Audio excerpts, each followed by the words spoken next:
আসসালামু আলাইকুম সুপ্রিয় দিনী ভাই ও বোনেরা। তো আজকের ক্লাসে আমরা শিখব হরকতের উচ্চারণ।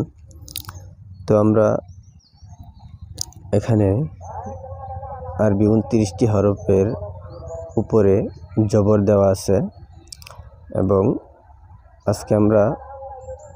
আজকের ক্লাসে আমরা শিখব হরকতের উচ্চারণ এবং জবর এবং জেরের উচ্চারণ। তো আজকের ক্লাসটি অনেক গুরুত্বপূর্ণ, কায়দার জন্য আজকের ক্লাসটি অনেক গুরুত্বপূর্ণ। এর জন্য সম্পূর্ণ ক্লাসটি ধৈর্য সহকারে শেষ পর্যন্ত দেখবেন।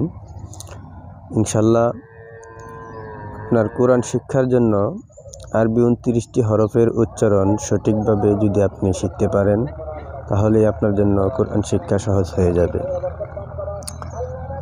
তো সুপ্রিয় দিনদার ভাই ও বোনেরা, তো চলুন আমরা আজকে হরকতের উচ্চারণগুলো শিখি। তো সর্বপ্রথম দেখুন আলিফ জবর আ। আমরা যখন আলিফের উপর বা নিচে বা যে কোনো হরফের এই আলিফ হরফটির উপরে হরকত হয়, অর্থাৎ জবর জের পেশ হবে, তখন আমরা এই আলিফটাকে হামজা বলবো। তো এখন আমরা এখানে এইভাবে বলবো হামজা জবর আ, বা জবর বা, তা জবর তা, সা জবর সা, জিম জবর জা, হা জবর হা, খ জবর খ, দাল জবর দা, লাল জবর লা, র জবর র, ঝা জবর ঝা। তো এখানে একটি বিষয় আপনাদেরকে বলি, এখানে দেখুন লাল জবর লা, এটা একদম নরম হবে। আর এখানে ঝা জবর ঝা, এই দুইটি শব্দ অনেক সময় আমরা একই রকম করে ফেলি, এই জন্য আমাদের উচ্চারণ সঠিক হয় না। তো দুইটি হরফের উচ্চারণ দুই রকম হবে। তো আমরা জালের উচ্চারণ নরম করে করব এইভাবে লা, আর ঝার উচ্চারণ শক্ত করে করব এইভাবে ঝা। তো দুইটি শব্দ মনে রাখবেন। তো তারপর দেখুন সিন জবর সা। এখানে আরেকটি বিষয়, আমরা সিন এবং সার দুইটি উচ্চারণ আমরা একই রকম করে ফেলি। তো আমরা এই দুইটি হরফও একভাবে উচ্চারণ করা যাবে না, দুইভাবে উচ্চারণ করতে হবে। এখানে দেখুন সা জবর সা, এটা নরম হবে, আর সিন জবর সা, এটা শক্ত হবে। তো দুইটি উচ্চারণের পার্থক্য অনেক, এই জন্য এই উচ্চারণগুলো ভালোভাবে মনে রাখতে হবে। তো তারপর দেখুন শিন জবর সা, সাদ জবর স। এখানে আরেকটি বিষয় আছে, সাদ জবর স।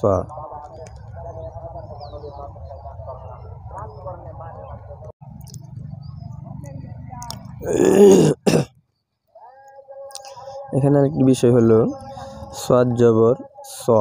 আমরা অনেক সময় সাদ জবর স এবং সিন জবর স, সিন জবর সা পড়ি, কিন্তু সাদ জবর স উচ্চারণ হবে।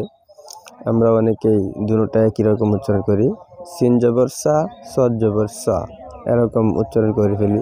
একরকম উচ্চারণ করলে উচ্চারণটা সঠিক হবে না, এই জন্য সাদের উচ্চারণটা এভাবে করবেন, সাদ জবর স, দাদ জবর দ, তা জবর ত, লা জবর ল।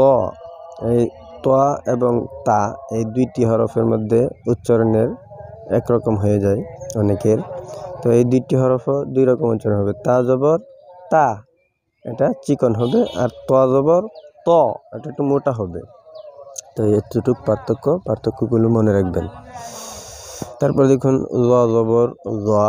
এই জর উচ্চারণটা আমরা অনেকে জালের উচ্চারণ করে ফেলি। জাল জবর রা, এটা পাতলা, আর জোয়া জবর জ, এটা মোটা। তো এইভাবে করবেন।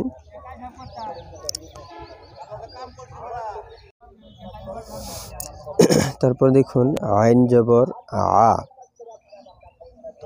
গইন জবর গ, ফা জবর ফা, কফ জবর ক, কাফ জবর কা, লাম জবর লা, মিম জবর মা, নুন জবর না, ওয়াও জবর ওয়া, হা জবর হা, হামজা জবর আ, ইয়া জবর ইয়া, ইয়া জবর ইয়া। তো সুপ্রিয় দিনী ভাই বোনেরা, তো আজকের ক্লাসে আমরা শুধু জবর হরকতের উচ্চারণ শিখলাম। তো আমি যদি ক্লাসটি আরও লম্বা করি তাহলে ভিডিওটি অনেক বড় হয়ে যাবে। তো এই জন্য আজকের ক্লাসটি এ পর্যন্তই। ভালো থাকবেন, সুস্থ থাকবেন। পরবর্তী ক্লাসে আমরা জেরের উচ্চারণগুলো শিখব ইনশাআল্লাহ। আসসালামু আলাইকুম ওয়া রাহমাতুল্লাহি ওয়া বারাকাতুহু।